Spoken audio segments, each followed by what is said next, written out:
Hello everyone!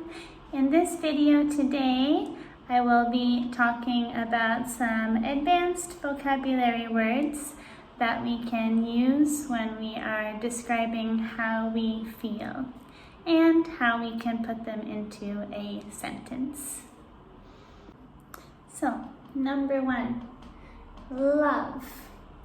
Instead of saying love, we can say cherish. Cherish.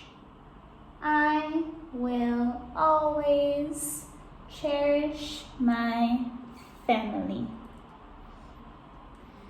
Number 2, we have hate. For hate, we can say despise. Despise. He despises me.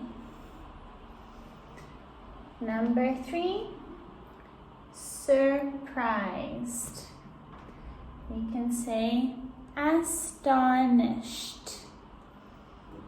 I was astonished to see her. Number 4, confident. You can also say optimistic. She is optimistic about everything. And number 5, weak. We can say fragile.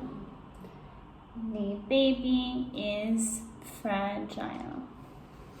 Thank you so much for watching. Have a great day.